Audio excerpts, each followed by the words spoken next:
జై శ్రీమన్నారాయణ. శ్రీ జన్నాగూడ చిత్రగిరి లక్ష్మీ నరసింహస్వామి వారి దేవస్థానము. ఈ దేవాలయము రంగారెడ్డి జిల్లాలో కేంద్రంగా శ్రీ మహేశ్వరము రాగిర్యాల గ్రామంలో ఈ దేవాలయం దర్శనమిస్తుంది. ఈ స్వామివారిని జన్నాగూడ చిత్రగిరి లక్ష్మీ నరసింహస్వామిగా స్వామివారి పిలుస్తూ ఉంటారు. ఈ దేవాలయం సుమారుగా ఎన్నో సంవత్సరాల నుండి స్వయం వ్యక్తంగా వేసినటువంటి స్వయం వ్యక్తి నరసింహస్వామి. అయితే సుమారుగా ఇక్కడ ఉండేటువంటి నిర్మాణాన్ని చూసుకున్నట్టయితే కొండ మీద ఒక గిరిపై స్వామి స్వయంగా వెలిసి ఉన్నాడు. ఆ గిరి చుట్టూ అంటే ఆ కొండకు ఆధారంగా చేసుకుని కోట నిర్మాణం అనేటువంటి జరిగింది. ఈ కోట గట్టుకు 400 సంవత్సరాలే అవుతూ ఉంది. అయితే ఈ యొక్క స్వామి చూసుకున్నట్టయితే స్వామివారు కొండపై ఉగ్ర నరసింహస్వామి రూపంలో దర్శనమిస్తూ ఉంటాడు. అదేవిధంగా కింద ఉన్నటువంటి మనం ఇప్పుడు దర్శిస్తున్నటువంటి మూర్తి స్వామివారి లక్ష్మీ సమేతంగా ఉన్నటువంటి స్వామి. ఈ స్వామివారికి వరదాస్తము అభయహస్తం ఉంటుంది. ప్రతి దేవాలయంలో స్వామివారి అమ్మవారిని కూర్చోబెట్టుకొని స్వామివారి యొక్క వామభాగంతో అమ్మవారిని పట్టుకొని దర్శనమిస్తూ ఉంటాడు.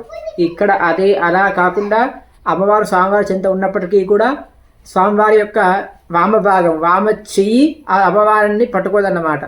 ఆ వామ చేయటువంటి వెంకటేశ్వరునికి ఏ విధంగా ఉంటుందో ఆ విధంగా వరదహస్తము అభయహస్తాలతో స్వామివారు దర్శనమిస్తూ ఉంటాడు. ఇక్కడ స్వామి నవనారసింహస్వామి రూపంలో కొలువై ఉన్నాడు. కనుక స్వామివారిపై భక్తిని కలిగి మనసులో మన కామ్యాన్ని గట్టిగా అనుకొని మన గట్టిగా కోరికను నెరవేరాలనుకుని స్వామివారిపై నమ్మకాల నుంచి భక్తిగా వేడుకొని దేవాలయం చుట్టూ 9 పరిక్రమణలు 9 ప్రదక్షిణాలు ఏదైతే చేస్తూ ఉంటారో అది కూడా ఏ విధంగా అంటే ప్రదక్షిణాలు తిరగకంటే ముందుగా ఉపవాసంగా ఉండాలి. అంటే మామూలుగా తిరిగేంత వరకు ఎటువంటి ఆహారాన్ని స్వీకరించకుండా ప్రదక్షిణాలు చేస్తూ తిరిగేటువంటి ప్రదక్షిణాలలో కూడా మాట్లాడకుండా స్వామివారి మీద సంకల్పం చేసుకుని ప్రదక్షిణాలు తిరిగినప్పుడు ప్రారంభించడం మొదలు అయిపోయేంత వరకు కూడా ఎవరితో మాట్లాడకుండా స్వామి నామాన్ని చెప్తూ భక్తిగా స్వామి చుట్టూ 9 ప్రదక్షిణాలు తిరుగుతూ ఉంటారో అటువంటి వారందరికీ కూడా మనసులో కోరిన కామ్యాలన్నీ కూడా నెరవేరుతూ ఉంటాయి. అటువంటి ప్రత్యేకమైనటువంటి ఒక విశేషం ఉన్నటువంటి దేవాలయం అన్నమాట. అదేవిధంగా ఇక్కడ స్వామివారికి కళ్యాణం నిర్వహించడం ద్వారా ఆ స్వామివారి కళ్యాణం వీక్షించడం ద్వారా వివాహంలో ఆలస్యం ఎవరికైతే అవుతుందో అటువంటి వారి వివాహ ఆలస్యం కానీ ఇతర సమస్యలు ఉన్నవారు లేదా సంతానంలో ఇబ్బంది ఉన్నవారు ఎవరైనా సరే ఇటువంటి ఉన్నాయనుకోండి స్వామివారి యొక్క కళ్యాణంలో పాల్గొని అటువంటి ఇబ్బందులన్నీ తొలగిపోతూ ఉంటాయి. అదేవిధంగా ప్రతి నెల అమావాస్య నాడు స్వామివారికి పల్లకీసే ఉత్సవాన్ని నిర్వహించడం జరుగుతుంది. ఈ పల్లకీసే ఉత్సవంలో పాల్గొనేటువంటి భక్తులందరికీ కూడా అంటే మనసులో కోరినటువంటి కామ్యాలన్నీ కూడా నెరవేరుతూ ఉంటాయి. అదేవిధంగా ఆ రోజు ప్రత్యేకంగా అమావాస్య రోజు నిద్ర చేయడం ద్వారా అనారోగ్య సమస్యలు లేదా వ్యాపారంలో ఏమైనా ఇబ్బందులు కానీ లేదా నరదృష్టి దోషాలు కానీ ఏమైనా మానసిక చికాకులు ఉంటాయి కానీ ఇటువంటి దోషాలు ఏమున్నా కానీ స్వామికి అనుగ్రహం ద్వారా నిద్ర చేయడం ద్వారా దోషాలు ఏమున్నా కానీ తొలగిపోతూ ఉంటాయి అన్నమాట. ఇక్కడ ప్రతి మాసానికి 2 ఉత్సవాలు జరుగుతూ ఉంటాయి. ఒకటి అమావాస్య పల్లకీసే ఉత్సవము, మరోది స్వాతి నక్షత్రం రోజు సుదర్శన ఇష్టి, సాయంకాలం ఉదయమేమో సుదర్శన అవడము, సాయంకాలం స్వామివారి కళ్యాణం. ఈ విధంగా ప్రతి మాసము 2 ఉత్సవాలు, దాంతోపాటుగా ప్రత్యేకమైన పర్వదినాల్లో ఆ పండుగ తగ్గట్టుగా కార్యక్రమాలు అనేటువంటి జరుగుతూ ఉంటాయి. అదేవిధంగా ఈ దేవాలయ నిర్మాణ శైలి చూసుకున్నట్టయితే ఈ దేవాలయము పూర్తిగా గుండ్రాకారంలో కోటను దర్శించినట్టయితే పూర్తిగా గుండ్రాకారంలో కోట దర్శిస్తుంటుంది. కోటపై కోట చుట్టూరా మీకు చిన్న చిన్న గదులు కనబడుతూ ఉంటాయన్నమాట. ఈ కోట 3 అంతస్తులతోటి 4 ద్వారాలతో దర్శనమిస్తూ ఉంటుంది.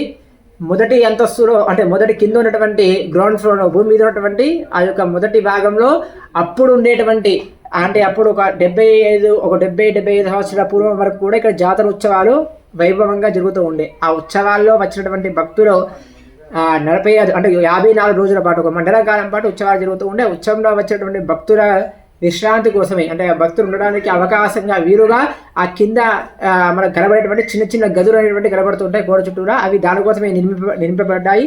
అదేవిధంగా దాని అంతర్గతంగా అది కింద గ్రౌండ్ ఫ్లోర్ చెప్పుకున్నట్టయితే మీద మొదటి అంతస్తులో స్వామివారి దేవాలయం చుట్టూరా కూడా కింద సొరంగ మార్గం ఉంది. ఈ సొరంగ మార్గం ఉన్నటువంటి ప్రదేశం అంతా కూడా 1వ అంతస్తుగా చెప్పుకోవచ్చు.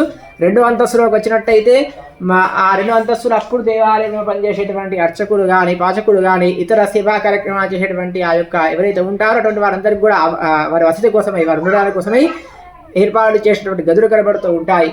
ఇక 3వ అంతస్తులో స్వామివారిని దర్శనమిస్తూ ఉంటాడు. ఇది చూసుకున్నట్టయితే అంటే స్వామివారి పరివారము ఆ లక్ష్మీ సమేత నరసింహస్వామి, అదేవిధంగా గరుడమంతుడు స్వామివారి పరివారము, దాంతోపాటుగా బాలగణపతి, భక్తాంజనేయ స్వామి, క్షేత్రపాలకుడు శివుడు, శివాలయం, ఇటువంటి దేవతా మూర్తులన్నీ కూడా ఈ 3వ అంతస్తులో మనకు దర్శనమిస్తూ ఉంటాయన్నమాట. అటువంటి చాలా ప్రాచీనమైనటువంటి దేవాలయం స్వామి చిత్రగిరి నరసింహస్వామి అనుకున్నాం కదా. ఛత్రము అంటే గొడుగు అన్నమాట.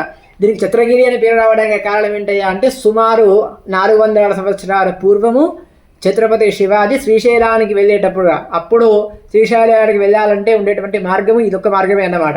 అడవి మార్గం ద్వారా ప్రయాణం చేస్తూ కర్మన్ఘట్లో ఉన్నటువంటి ఆంజనేయ స్వామి దేవాలయం, మన దేవాలయం, మహేశ్వరం, శివగంగా దేవాలయం అంటే ఇలా కొన్ని దేవాలయం మీదుగా ఆయన వెళుతూ అక్కడక్కడ ఉండేటువంటి దేవాలయాలను కర్మన్ఘట్ ఆంజనేయ స్వామిని, నరసింహస్వామిని, శివాలయం, పార్వతీ పరమేశ్వరుని ఆరాధన చేశాడని చెప్పేసి ప్రతీది అన్నమాట. ఆ విధంగా వెళుతున్నటువంటి ఆ యొక్క ఛత్రపతి శివాజీ స్వామివారిని దర్శించుకుని స్వామిని సేవించాడు కనుక ఇక్కడ ఉండేటువంటి గిరిని ఇక్కడ ఉండేటువంటి స్వామిని ఛత్రపతి శివాజీలో ఛత్రము ఆ యొక్క ఛత్ర అనే పదాన్ని ఉపయోగించి చిత్రగిరి అని, అదేవిధంగా ఛత్రపతి శివ దర్శించారు కాబట్టి చిత్రగిరి అని, అదేవిధంగా స్వామివారి గర్భాలయాన్ని చూసుకున్నట్టయితే గర్భాలయం కూడా పూర్తిగా ఒక గొడుగు ఆకారంలో ఉంటుంది.